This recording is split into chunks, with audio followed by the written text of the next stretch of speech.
The Apache's hands trembled as he held the crumpled letter. Not from fear. Tom Red Hawk had forgotten fear long ago in the desert wastes of Arizona. He was a mountain of a man, 6'8" of hardened muscle and sun-baked silence, and the territory had thrown everything it had at him. Bullets, snakes, starvation. None of it made him tremble. No, this tremor came from something deeper, something that cut through him like a blade through silk. The letter bore the seal of a dead man, Pete Harrington, the only white man who'd ever called him brother, the only soul who'd seen past the Apache blood and Mexican features to find something worth saving. The letter was short, the handwriting shaky, but the words were a ghost's command. She's coming, Tom. My niece from Boston. She'll have the map when I'm gone. Keep her alive. I taught her to read stars, but not men. Through the dusty window of his forge, Tom watched the afternoon stagecoach roll into Dusty Gulch, kicking up a cloud of weary red dirt. A woman stepped down, and in that moment, Tom knew his life, the quiet, solitary life he'd carved out for himself with hammer and anvil, was over. She wore a city dress, unsuitable for the heat and the grime. Her hands were clean, her eyes bright with that dangerous mixture of innocence and determination that got people killed in this country. And she carried a leather satchel pressed tight against her chest, as if it held the last ounce of hope in the world. It was the same satchel Pete had described in his nightmares.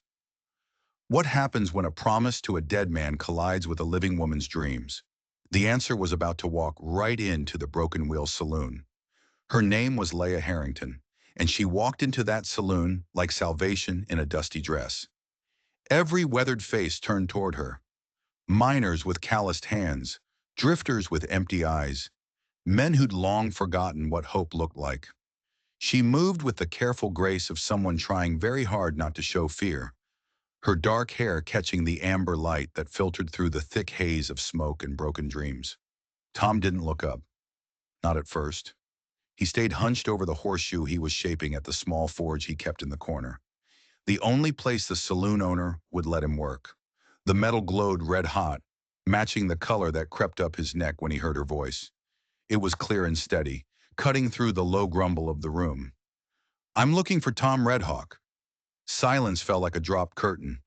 In Dusty Gulch, an Apache was tolerated, not welcomed. He fixed their tools, he shoed their horses, he kept to himself.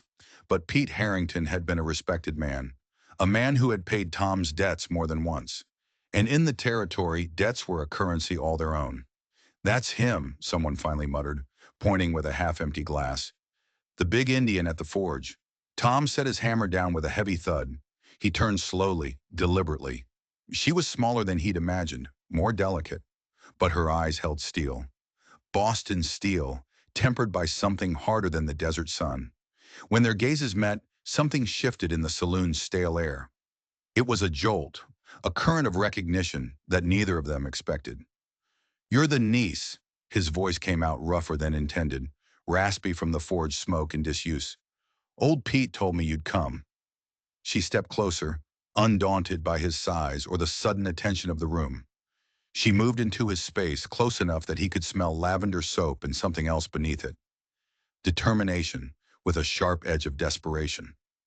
"How did you know?" "He saved my life 10 years back," Tom said, his eyes never leaving hers. "Said his city niece would find trouble someday. Said I'd owe him a debt." He wiped his soot-covered hands on his leather apron, suddenly aware of the grime, of how he must look to her. A savage in a dirty saloon. Laya opened the satchel with fingers that trembled just slightly. She pulled out a map, hand-drawn on aged parchment. The moment he saw it, Tom's breath caught in his throat. It was marked with symbols that clawed out his memory. Apache sacred signs mixed with Spanish notations, and something else. Coordinates in Pete's careful, methodical script.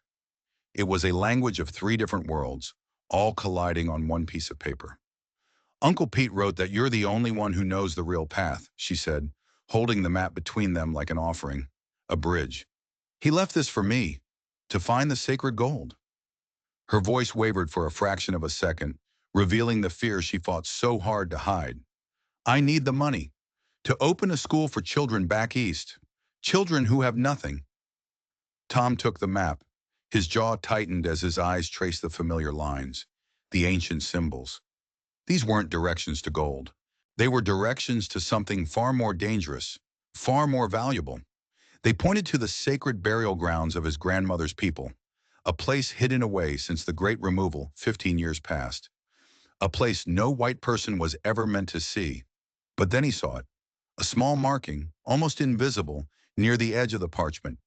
It wasn't Apache, it wasn't Spanish, it was a symbol used by Army scouts, a symbol for a hidden cache, a supply drop. And Tom knew with a cold certainty that settled deep in his gut that this map was a lie. This path. He looked up from the map, his gaze sharp, analytical. He found her watching him, her bright, hopeful eyes waiting for an answer. It's not what you think it is. What do you mean? She asked, her brow furrowing in confusion. Before he could answer, she reached out and traced one of the Apache symbols with her fingertip, a small, innocent gesture. But the light touch sent a jolt of heat racing up his arm, a feeling so foreign he almost flinched. These markings are beautiful, she whispered, her academic curiosity overriding her caution. What do they mean? They mean... Tom caught himself. The words died on his lips. Pete had trusted this woman with secrets that could destroy what remained of his people. But Pete had also trusted him to keep her alive. And he just discovered the map itself was a trap. What kind of trap? And who was it for? He looked at her innocent face and knew he couldn't tell her. Not yet. They mean it won't be easy, he said, the words feeling like stones in his mouth. Laya squared her shoulders, and in that small movement, Tom saw a flash of the man who had raised her. The same stubborn courage that had gotten Pete Harrington through 20 years of Indian wars and territorial politics. This looks too big for me, she said quietly, her eyes still on the map. Then she looked up, and her smile could have melted the iron in his forge. It was a smile that didn't just touch her lips. It lit up her entire face, chasing the shadows from her eyes. But I'll try. That smile he knew was going to haunt him for days. And that lie on the map, that was going to get them both killed. That night, Tom lay on his narrow bunk, staring at the cracked ceiling of his small room behind the forge.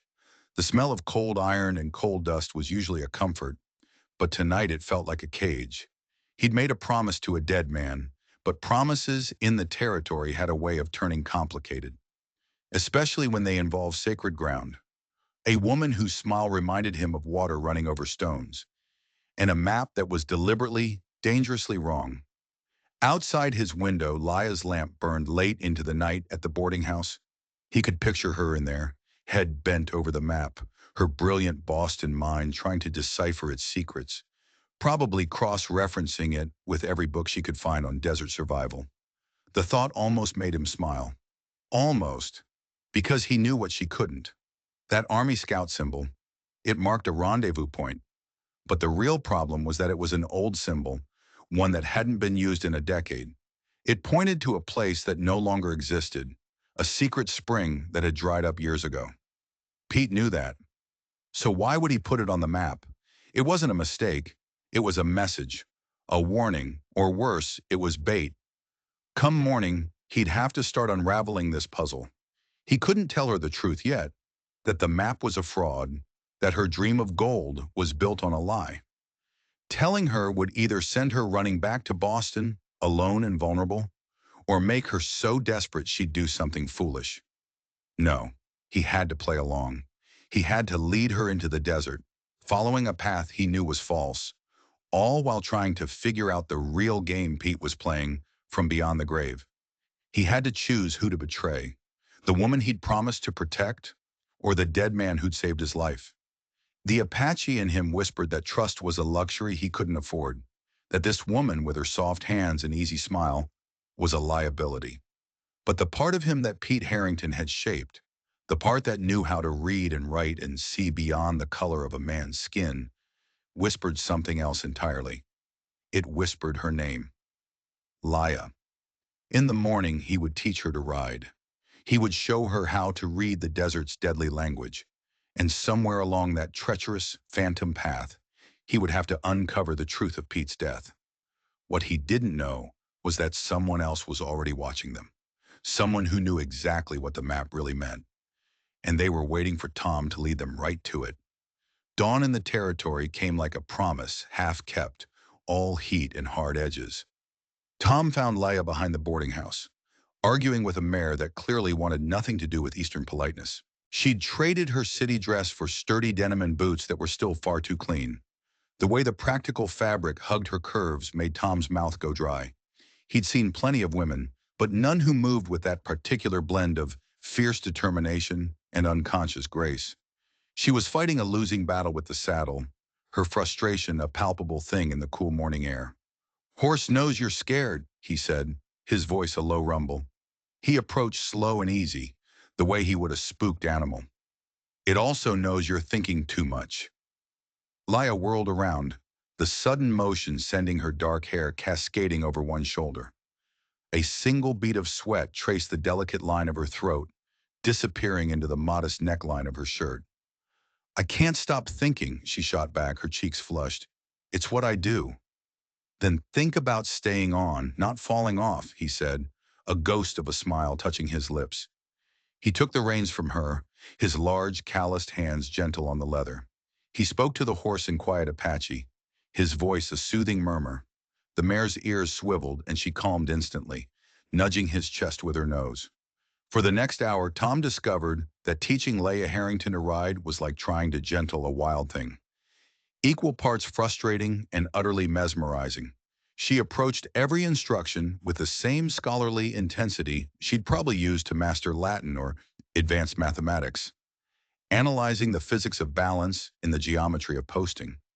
When she finally managed to stay mounted for more than 30 seconds without gripping the saddle horn in a white-knuckled panic, her triumphant laugh echoed in the quiet yard. That laugh did something to his chest. It felt like a key turning in a lock that had been rusted shut since the day soldiers came to take his people north. "You're holding the reins like they're chopsticks," he observed, his tone dry. Her head snapped toward him, a challenge in her bright eyes. "Have you ever used chopsticks, Mr. Red Hawk?" Tom paused, considering it. "No, but I imagine they work better for their intended purpose than your grip does for this one." Her laughter this time was rich and unguarded, a beautiful sound in the dusty air. And when she looked at him, her eyes shining with amusement and a newfound respect, Tom felt himself standing at the edge of something deeper and more dangerous than any canyon. He was supposed to be in control. He was supposed to be detached. But this woman was chipping away at his defenses with every sharp retort and every brilliant smile. By afternoon, they were riding side by side toward Red Rock Country, leaving the squalor of Dusty Gulch behind. Leia had finally stopped trying to control everything and had started to trust the horse. More surprisingly, she was starting to trust him. She rode with a newfound confidence, her posture straight, her gaze fixed on the endless, brutal horizon. The desert stretched before them like a sea of broken promises, but she didn't seem afraid. She seemed fascinated. "Tell me about Uncle Pete," she said, her voice soft, easily carried on the dry wind. They were navigating a narrow ledge, the drop beside them a dizzying plunge to the canyon floor. Tom was quiet for so long she thought he wouldn't answer. He rarely spoke of the past. It was a locked room, and he kept the only key. But then his voice came, carrying the weight of old grief. "He found me half dead, bullet in my side, 3-day fever. Could have left me for the vultures. Most would have." He stared straight ahead at the shimmering heat rising from the rocks. "Instead, he hauled me back to his camp, taught me to read English, taught me that a man's worth isn't measured by the color of his skin or the blood in his veins."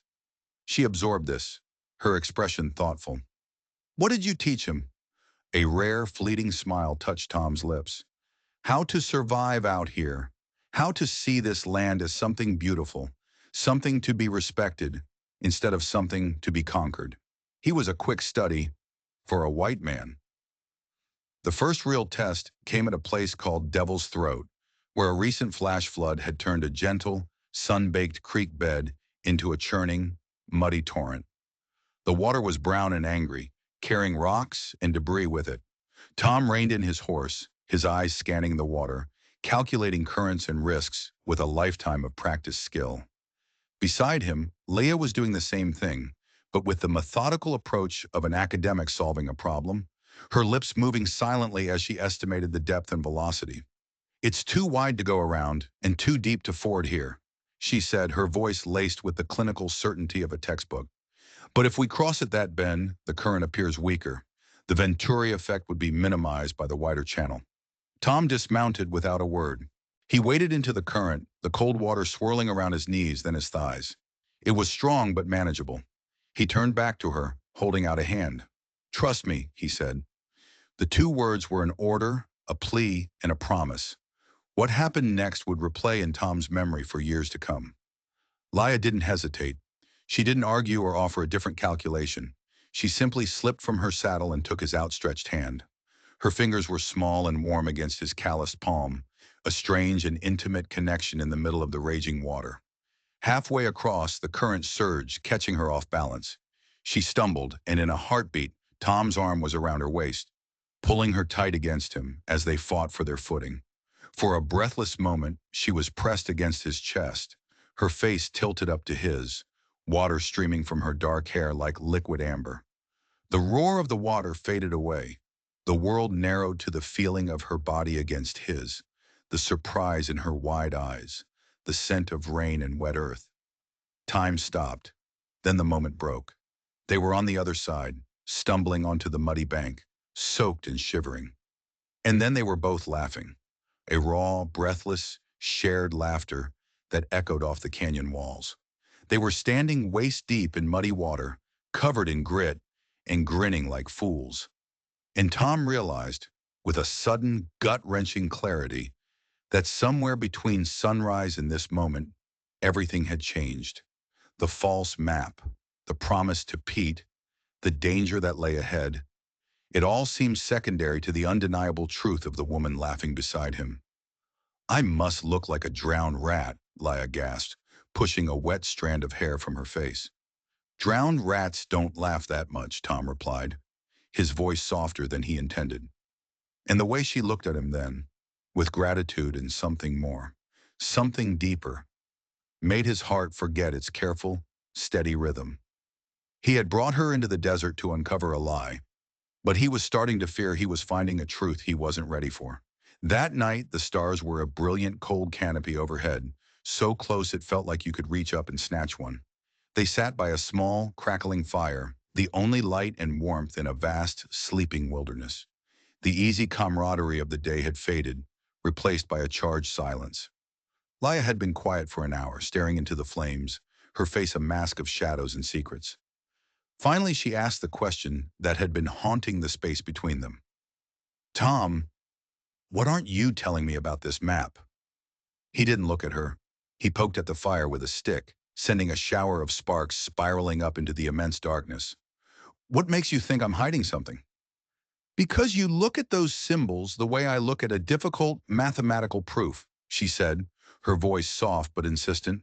"Like you're trying to solve for a hidden variable. Like you're solving for something that matters much, much more than gold." He fell silent for a long time. The only sounds were the hiss of the fire and the lonely cry of a coyote far off in the hills.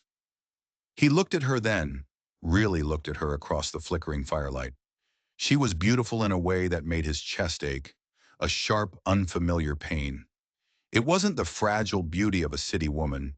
It was the beauty of resilience, of intelligence, of a spirit that refused to be broken by this harsh land.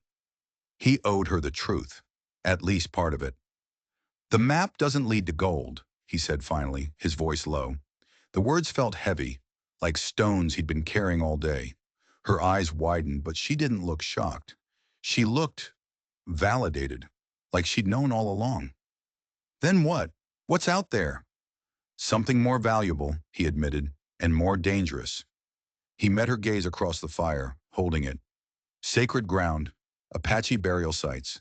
The artifacts there, they're priceless to collectors, but they're worth more than that to my people. They're our history, our memory." Leia absorbed this, her brilliant mind connecting the pieces, working through the moral and ethical implications. He could almost see the calculations happening behind her eyes. So you think I'm just another grave robber? Another thief here to steal from your ancestors? There was a note of hurt in her voice, a sharp sting of accusation. No, Tom said, and the word was immediate, absolute. I think you're here because Pete Harrington was the smartest man I ever knew, and he knew you'd do the right thing, even if it cost you everything. A new silence settled between them, heavier than before. The question hung in the cool night air, unspoken but deafening. What would the right thing turn out to be? And what everything would it cost her? Before she could answer, Tom's head snapped up. His body went tense, every sense on high alert. He'd heard something, a sound that didn't belong in the desert night, the faint metallic click of a rifle being cocked. They weren't alone. Get down, he hissed, moving faster than a man his size should be able to. He threw himself towards her, pushing her behind the meager cover of their supply packs just as a shot rang out. The bullet ripped through the air where she had been sitting a second before, slamming into a rock with a sharp crack and a spray of sparks. The fire exploded as another bullet kicked a log into the air. They were pinned down. But who was shooting at them? And how had they been found? Tom peered over the edge of a rock, his eyes scanning the darkness. He saw them then. Three figures, moving through the shadows on the ridge above, their forms silhouetted against the starlit sky. They were professionals. They moved with discipline, flanking them, cutting off any escape. This wasn't some random ambush by bandits. This was a hunt, and he and Laya were the prey. Who are they? Laya whispered, her voice tight with fear, but remarkably steady. She had a small pistol in her hand, one Pete had insisted she carry. It looked like a toy in the vast darkness. I don't know, Tom lied, but he had a sinking, terrifying suspicion. The way they moved, the cold efficiency of the attack, it felt familiar. It felt like the army. He risked another look, using the field glasses Pete had left him. In the faint moonlight, he caught a glimpse of the leader's face as he directed his men. A cold dread washed over him, colder than the desert night. It was him, Colonel James Bradley, a man from Tom's past, a man he had hoped never to see again. Bradley had been Tom's commanding officer during his brief disastrous service as an Army scout. He was a man whose idea of Indian relations involved bullets and shallow graves, a man who saw the native people as nothing more than obstacles to progress, savages to be cleared from the land. Tom had quit the service, had become a deserter in Bradley's eyes, the day the colonel had ordered him to track his own people to their hidden winter camps, and Bradley had never forgiven him for it. Miss Harrington! Bradley's voice carried clearly across the rocky ground, a confident, educated drawl that dripped with condescension. You're traveling with a dangerous man, a deserter and a traitor. Give us the map and I'll let you walk away. Laya looked at Tom, her eyes wide in the flickering, dying firelight. He could see the questions, the flicker of doubt. This changed everything. This wasn't just a quest for artifacts. It was a vendetta. The only dangerous person I see is you, sir, Laya shouted back, the steel in her voice making Tom feel a surge of fierce, unexpected pride. Bradley laughed, a sound that held no warmth, only malice. Your guide there cost me my career, my reputation. He refused a direct order and made me look like a fool in front of my superiors. Seems he's got a soft spot for his savage kin. Tom's hand tightened on his own rifle. The urge to put a bullet right between Bradley's eyes was a physical force, a hot wave of fury. But Laya's small hand on his arm stopped him. Such a small gesture, but it grounded him, pulled him back from the brink. What do you want, Colonel? She called out. The same thing you do, sweetheart, Bradley sneered. That Apache goal your uncle wrote so much about in his letters. Only difference is, I'm not afraid to get my hands dirty to take it. Letters? What letters? Pete had been writing to Bradley? The ground seemed to shift beneath Tom. This was more than a grudge. This was a conspiracy. Pete hadn't just sent Laya a map. He'd laid a trail of breadcrumbs for his own killer. The standoff stretched, a held breath in the vast darkness. Tom could see Bradley's men positioning themselves for a final rush. He could feel the familiar tightness between his shoulder blades that always meant violence was coming. He was outgunned, trapped. He saw no way out. But Laya surprised them all. She stood up. "Tom, don't!" he hissed, reaching for her. But she was already in the open, her hands raised. "You're assuming we still have the map, Colonel," she said, her voice ringing with a confidence that stunned Tom into silence. The lie came so smooth, so natural, that even he almost believed her. Bradley's laughter stopped. "What did you say?" "We already found the place it leads to," she bluffed, her voice unwavering. "Hours ago, it was a place called Sacred Springs. We took what we came for and destroyed the map. You're too late." Bradley's eyes narrowed, suspicion warring with greed. "Where is it? Where's the gold?"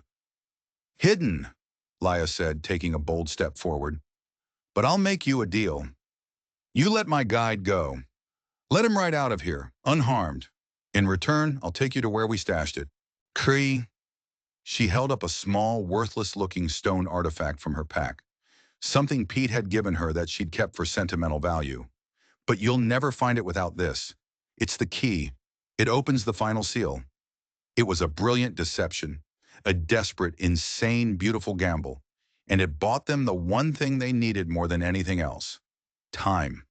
While Bradley debated whether to trust her, his greed fighting his hatred for Tom, a low rumble started in the distance. The air grew thick, heavy with the smell of ozone. A sudden desert storm was rolling in, the clouds blotting out the stars. It was their only chance. "When I move, you run," Tom whispered to her, his voice a breath against her ear as he pretended to surrender, walking slowly into the light of Bradley's lantern. "Run toward the canyon. Don't stop. Don't look back." He saw the fear in her eyes, but he also saw trust. Complete, terrifying trust. As the first fat drops of rain began to fall, Tom made his move. He kicked the lantern into the face of the nearest man, plunging their camp into darkness. In the confusion, as the sky opened up and unleashed a torrent of stinging sand and rain, they raced into the howling chaos of the storm. They had escaped, for now. But Tom knew Bradley would follow. Men like that always did. And now he wasn't just chasing a rumor of gold. He was chasing the woman who had made a fool of him. The hunt had just become personal. The storm was a brutal, disorienting force. It was a physical wall of wind and sand that tore at their clothes and stung their skin. Tom navigated by instinct alone, his hand locked around Laya's wrist, pulling her through the maelstrom. The canyon he'd guided them toward offered the only shelter, a narrow slit in the rock that was barely visible in the chaos. They stumbled inside, collapsing against the cold stone, gasping for breath as the storm raged outside. For a long time they just sat there in the dark, the sound of their own ragged breathing mingling with the howl of the wind. The adrenaline began to fade, replaced by a bone-deep exhaustion and the chilling reality of their situation. They were fugitives, hunted by a man with military training and a personal vendetta. "Those letters he mentioned," Laya finally said, her voice raspy. "Uncle Pete writing to Colonel Bradley. What did that mean?" Tom shifted, the movement grating in the tight space. "It means I was wrong," he admitted, the words tasting like ash. "I thought Pete sent you here to protect the artifacts. But this is bigger than that. He wasn't just leading you to a treasure. He was setting a trap. A trap? For Bradley?" Laya's mind was already racing ahead, connecting the pieces. You think, you think Bradley had something to do with my uncle's death?" "Pete didn't die of a fever like the telegram said, did he?" Tom asked quietly. She was silent for a moment. "No," she whispered. "The doctor in Dusty Gulch said it was inconclusive. He said Pete was a strong man. He shouldn't have gone so quickly. I always felt something was wrong." The truth was a cold, ugly thing, slowly taking shape in the darkness between them. Pete Harrington, the adventurer, the scholar, hadn't just died. He'd been murdered, and he had used his own death, and the two people he trusted most in the world, to orchestrate a final act of justice. The map wasn't a guide. It was a lure. The false Army Scout symbol wasn't a mistake. It was bait specifically designed for one man, a man who would recognize it, a man who would be drawn to it by his own greed and history. "He used us, Tom," Laya said, a tremor in her voice. It wasn't anger, but awe. "He used me as the messenger and you as the protector. He knew Bradley would come after the gold, and he knew you were the only one who could stand against him. He underestimated him, Tom said grimly. Bradley has men, and he has a hatred for me that goes deeper than a refused order. He blames me for his disgrace. What really happened? She asked, her voice soft in the darkness. Between you and him? Tom leaned his head back against the rock, the memories he'd kept buried for years rising to the surface. We were tracking a small band of Chiricahua. Women, children, a few old men. They weren't raiders. They were just trying to get to the reservation border. Bradley called them hostiles. He ordered us to surround their camp at dawn. He was planning a massacre. Tom's voice grew tight. I couldn't do it. They were my mother's people. I slipped away in the night and warned them. They escaped before the soldiers arrived. You saved them, Leia breathed. Bradley was reprimanded for losing them. It put a black mark on his record that he never recovered from. He sees me, and he sees the man who ruined his glorious military career. Tom let out a long, slow breath. He won't stop until one of us is dead. The storm began to subside, the wind's howl softening to a mournful sigh. In the growing quiet, another sound emerged, a faint, rhythmic dripping. Water. Tom pushed himself to his feet and followed the sound deeper into the narrow canyon. The path twisted and turned, opening into a hidden, circular chamber, almost like a cave with the roof torn off. In the center, a thin stream of water trickled from a fissure in the rock, feeding a small, clear pool. Ancient pictographs covered the rock walls, faded but still vibrant, telling stories that stretched back to the beginning of the world. It was breathtaking. It's beautiful, Leia whispered, coming to stand beside him. She saw the place through her own eyes, not as a potential plunder site, but as something sacred, a library written in stone. She ran her fingers gently over one of the drawings, a depiction of the constellations. This isn't just art, it's astronomy. It's history. Tom's eyes weren't on the walls. They were on the fissure where the water emerged. Concealed behind the curtain of falling water, almost invisible, was a dark opening, a cave entrance. His heart began to pound. The false map had led them into a chase, and the chase had led them to shelter, and the shelter, it had led them here, to the real sacred springs. Pete's trap had worked in a way neither of them could have anticipated. He hadn't just led Bradley on a wild goose chase, he'd led Tom and Leia to the very place he wanted them to find all along. Inside the cave, the air was cool and still. Symbols covered every surface, not painted, but carved deep into the rock. It was a dizzying, complex tapestry of stars and seasons and sacred mathematics that made Leia gasp with recognition. This is a star chart, she said, her voice filled with a scholar's reverence as she traced the carved lines with her fingertips. A precise map of the heavens as they would have appeared centuries ago. But it's also something else. A calendar. A lock. Tom nodded, his own sense of awe growing. My grandmother told stories about this place. She said the old ones hid their most precious things here when the soldiers came. A lock that requires two kinds of knowledge to open. Leia looked at him, her eyes shining in the dim light filtering from the entrance. What kinds? The wisdom of the stars, Tom said, gesturing to the complex charts on the walls, and the wisdom of the heart. They worked together then, a seamless partnership born of desperation and a strange, unspoken understanding. Her brilliant mathematical mind saw the patterns, the astronomical alignments, the celestial mechanics of the puzzle. His cultural knowledge, the stories and traditions passed down through generations, provided the context, the meaning, the spirit. She would identify a sequence of constellations, and he would know the ancient story that went with them, providing the key to the next step. It was a lock designed to be opened only by two worlds coming together, by a mind like Leia's and a spirit like Tom's. And when the final carved stone turned under their combined hands, a section of the cave wall receded with a low groan, revealing a hidden chamber beyond. The treasure inside took Leia's breath away. It wasn't gold. It wasn't stacks of coins or glittering jewels. It was something far more precious. Artifacts of stunning beauty and profound cultural significance. Intricately woven blankets, pottery painted with stories of creation, ceremonial weapons inlaid with turquoise and silver, jewelry crafted with an artistry that spoke of centuries of tradition and belief. It was the entire soul of a people, hidden away from a world that had tried to erase them. Tom, she whispered, her voice choked with emotion, these belong in a museum. The whole world should see this. These belong with my people. His voice was gentle but firm. What's left of them? That's when a shadow fell across the entrance of the chamber. Step away from the artifacts, both of you. Colonel Bradley stood there, his rifle trained squarely on Tom's chest. Behind him, his two remaining men blocked any chance of escape. His uniform was torn and muddy, his face was scratched, but his eyes burned with a triumphant, malevolent glee. I knew you'd lead me to it, Red Hawk, Bradley sneered. You always were predictable, loyal to a fault. He gestured with his rifle at the treasures. These are worth a fortune, more than enough to pay my debts and set me up for a comfortable retirement. Your uncle was a fool to trust an Indian with his secret.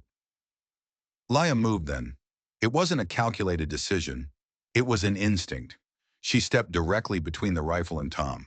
The gesture was so sudden, so natural, so suicidally brave that Tom's heart nearly stopped beating. These don't belong to you, she said, her small frame seeming to grow, to become an immovable object. They don't belong to me either, Bradley mocked. So who do they belong to, little lady? Laya looked back over her shoulder at Tom, and in her eyes he saw something that changed everything. It wasn't just attraction, not just trust. It was understanding. Complete, absolute understanding. A shared conviction that transcended their different worlds. She turned back to Bradley, her voice clear and strong, ringing with the authority of absolute truth. They belong to the people who never forgot where they came from. Bradley's face contorted in a sneer of contempt. Touching, but history is written by the victors, Miss Harrington, and sentiment doesn't fetch a price on the open market. He raised his rifle, the intent to kill clear in his cold eyes. He would shoot her, then Tom, and walk away with a fortune. But as he took aim, a voice echoed from the cave entrance behind him. Drop it, Colonel. Everyone froze. Standing there silhouetted against the daylight was a man in a dusty duster, a sheriff's star glinting on his chest. And beside him were two deputies, their shotguns leveled and ready. It was Sheriff Miller from Dusty Gulch, a man Tom had always regarded as lazy and indifferent. Bradley was stunned into silence for only a second. Miller, what in God's name are you doing here? The sheriff spat a wad of tobacco juice onto the cave floor. Got a telegram this morning from a lawyer back in Boston. Said if he didn't hear from a Miss Laya Harrington by noon today, he was to forward a sealed letter to the territorial authorities. He pulled a folded paper from his pocket. Turns out it was a full confession from Pete Harrington, detailing your illegal prospecting schemes, your threats, and his suspicion that you wouldn't let him walk away alive. He set you up from the beginning, Bradley. This was never about gold. It was about justice. The world tilted. Pete's plan was more intricate, more brilliant than Tom could ever have imagined. He hadn't just set a trap for Bradley in the desert. He'd set a legal one, a fail-safe that would snap shut if his first plan failed. Laya was the key, the living timer on his posthumous revenge. Bradley's face went pale, then purple with rage. He was cornered, his reputation and freedom gone. In a single desperate motion, he grabbed Laya, pulling her in front of him as a shield, pressing the barrel of his pistol to her temple. Everybody stay back. I'm walking out of here and she's coming with me. His men, seeing the situation was lost, hesitated. This wasn't what they signed up for. But Bradley was beyond reason. His eyes were wild, the eyes of a trapped animal. Tom's mind went cold and clear. Every sound, every detail became sharp. The drip of the water, the nervous shuffle of the deputy's feet, the tremor in Bradley's hand. He knew Bradley would kill her. The man had nothing left to lose. Let her go, Bradley, Tom said, his voice dangerously calm. He took a slow step forward, his hands raised in a gesture of surrender. It's me you want. You cost me everything, you redskin traitor, Bradley snarled, his grip tightening on Laya. My career, my honor.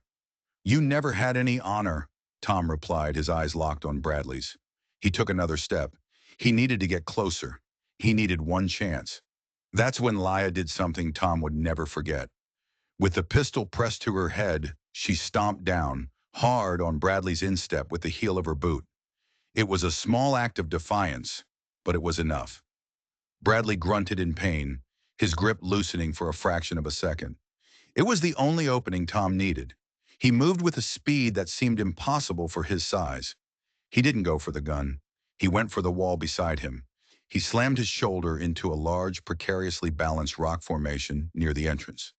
A formation Laya had pointed out earlier, noting its geological instability. The cave began to tremble. Dust and small pebbles rained down from the ceiling. A deep, grinding roar filled the chamber as tons of rock began to shift. The deputies and Bradley's men scrambled back in terror. In the chaos, Laya broke free from Bradley's grasp and dove for cover. Tom lunged, grabbing the most important artifacts, a ceremonial peace pipe and a leather-bound bundle of scrolls, just as the ceiling of the outer cave gave way. A massive rockfall sealed the entrance to the hidden chamber, plunging them into near-total darkness and trapping Bradley on the other side. They could hear his muffled screams of rage and terror, quickly silenced by the final, deafening crash of stone. Silence. The only sound was the drip, drip, drip of the water in the sacred pool and the pounding of Tom's own heart. He and Laya were alive. They were sealed inside the heart of the mountain with the spirits of his ancestors and the treasure they had died to protect. But they were trapped. The darkness was absolute, a thick, suffocating blackness that seemed to press in from all sides. For a few heart-stopping moments, the only sound was their own harsh breathing, echoing in the confined space. Laya fumbled in her pack, her hands shaking, and finally produced a small matchbox. The tiny flame sputtered to life, a fragile beacon in the immense dark, casting long, dancing shadows on the ancient walls. They were alive, but they were entombed. The rockfall had been complete, sealing the entrance with thousands of tons of rock. There was no way out. "Did you know that would happen?" Laya asked, her voice hushed, reverent. She was looking at him not with fear, but with a kind of awe. Tom started, but she cut him off. "You knew," she said, a slow smile spreading across her face, illuminated by the flickering match. "You saw the instability in the rock. You knew it was a risk. You chose to save me, to save this place, even if it meant trapping us in here forever." He didn't have an answer for that because it was the truth. In that split second, his choice had been clear. Her life and the preservation of this sacred place had mattered more than his own freedom. "The wisdom of the stars," she whispered, looking at the celestial maps on the wall. "And the wisdom of the heart." She looked at him. Uncle Pete knew what he was doing when he brought us together. The match burned down to her fingertips and she dropped it with a hiss. They were plunged back into darkness. But the despair didn't return. A strange sense of peace had settled over Tom. If this was to be his final resting place, at least he was not alone. At least he had done right by his people and by the woman who had somehow managed to find her way into his fortified heart. They spent hours, or maybe it was days, it was impossible to tell, in the dark. They talked. For the first time, they truly talked. He told her stories of his childhood, of the grandmother who had taught him the old ways. She told him about Boston, about her dreams of a school where knowledge wasn't a privilege, but a right. They shared what little food they had, drank the pure water from the sacred pool, and in the shared darkness, two different worlds, two separate lives, merged into one single story. It was Laya, with her logical, scientific mind, who found the way out. "There's a breeze," she said suddenly, her voice cutting through the silence. "Feel it? The air is moving." Tom focused, filtering out everything else. She was right. A faint, almost imperceptible current of air was flowing from the back of the chamber. Following it, they discovered another fissure in the rock, hidden behind a tapestry of carvings, so narrow a man of Tom's size could barely squeeze through. It was a treacherous, claustrophobic passage that twisted upward into the mountain. It was a desperate chance, but it was their only one. They emerged hours later, covered in dust and scrapes, blinking in the brilliant, painful light of a desert sunset. They were high on the side of the mountain, miles from where they had entered. Below them, they could see Sheriff Miller and his deputies, their work done, riding back toward Dusty Gulch. There was no sign of Bradley's men. They had either fled or been taken into custody. As they stood there on the mountainside, watching the sky paint itself in shades of amber and rose, Laya held up the leather-bound scrolls Tom had saved. They had come undone in the climb. It wasn't a history of his people. It was a land grant, a treaty signed by a Spanish king 200 years earlier, granting this land, the sacred springs and the surrounding canyons, to Tom's ancestors in perpetuity. It was a legal document, a claim that might just hold up in a white man's court. The real treasure wasn't the artifacts sealed in the mountain. It was this, a future. Pete wasn't just seeking justice for his own murder, Tom said, his voice thick with a new understanding. He was giving my people a chance to reclaim their home. The desert taught hard lessons, and the hardest one came as they sat by a small fire 3 nights later, the lights of Dusty Gulch a faint glow on the horizon. The journey back had been quiet, contemplative. The raw adrenaline of the chase and the intimacy of the cave had given way to an uncertain future. "I could take you back," Tom said quietly, his eyes on the flames. "Sheriff Miller can arrange for your passage home to Boston. You can forget all this. Forget the gold you never found." Leia was carefully cleaning the ceremonial pipe, its polished stone cool in her hands. "Is that what you want, Tom? For me to leave?" "What I want doesn't matter," he said, the old walls going up around his heart. "You have a life back there, a family, students who need you." "Do you know why Uncle Pete really sent me that map?" she asked, setting the pipe down gently. She looked at him across the fire, her gaze direct and unflinching. "It wasn't just about justice for him or land for your people. He wrote in his last letter that the territory changes people, that it strips away everything you think you are and shows you who you truly are." Tom waited, his breath held, not trusting his own voice. "I know who I am now," she continued, her voice soft but certain. "I'm not the same woman who stepped off that stagecoach. I'm someone who values what's real over what's easy. I'm someone who would rather build something that matters than chase a fortune." Her smile was gentle, illuminated by the firelight. "And I've learned that home isn't a place on a map. It's a person who sees you, all of you, and chooses you anyway." The words hung in the air between them, a bridge built of courage and truth. Neither of them dared to cross it first. "Laya," he began, but his voice broke. "I know you feel it too," she whispered, her voice barely audible above the crackle of the fire. "This thing between us, it's not just gratitude or the danger we survived or whatever you want to tell yourself it is. It's real." Tom looked at her then, truly looked, at the way the firelight caught the gold in her dark hair, at the new strength in her small hands, earned through days of desert testing. He saw the sharp intelligence and fierce compassion in her eyes, and he remembered the image of her stepping between him and Bradley's rifle without a second's hesitation. "You don't understand," he said, his voice rough with a pain she couldn't possibly comprehend. "I'm not like your uncle. He was a bridge between two worlds. I don't belong to either. To my people, I'm the one who left. To the white man, I'm just an Apache, a man with no place." "Then we'll make our own place," she said. Simple words, dangerous words, words that could reshape a life or shatter it completely. 6 months later, the one-room schoolhouse stood on the edge of Dusty Gulch like a promise kept. The Spanish land grant, after a lengthy court battle fought by Pete's Boston lawyer, had been upheld. The sacred lands were now a legally recognized Apache territory. Laya, using a small fund Pete had left her separately, had bought lumber and books and hope.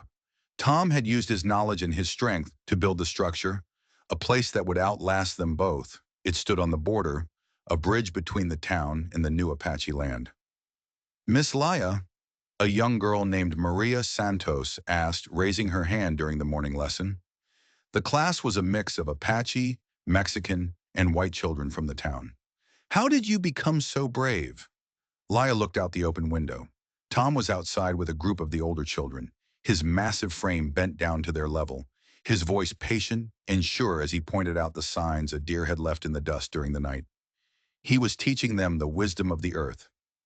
I met someone, she said, her voice soft, who showed me that being scared and being brave can happen at the exact same time. After school, as they walked the short path to the small cabin Tom had built for them, Laya slipped her hand into his.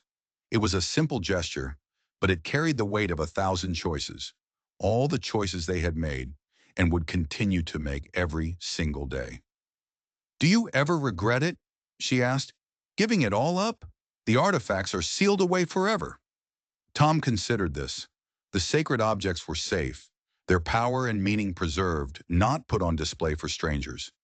Meanwhile, here, in the sun and the dust, they were building something new, a school where different kinds of knowledge were valued equally, where children learned to see beyond the color of skin to the content of character. No, he said finally. Pete always said the best treasures are the ones you can share. That evening, as they sat on their porch watching the desert sunset bleed across the sky, one of their students appeared at the gate. It was little Jimmy Clearwater, all of 8 years old, holding a bow that was almost as tall as he was. Mr. Tom, he called out, his voice full of frustration. This bow, it's too big for me. I can't draw it back. Tom looked down at the boy, his brow furrowed in concentration. Then he looked at Laya, who was smiling that same smile that had turned his world upside down in the Broken Wheel Saloon. A rare, slow smile warmed Tom's weathered features. He knelt down to the boy's level. Then you grow into it, Tom said, his voice a low, gentle rumble. But you try anyway. Some treasures, after all, aren't meant to be found. They're meant to be built. Years later, visitors to the now thriving town of Dusty Gulch would hear different versions of the story. Some said the school marm and the Apache blacksmith found a lost Spanish mine. Others claimed it was silver stolen from the Comanche.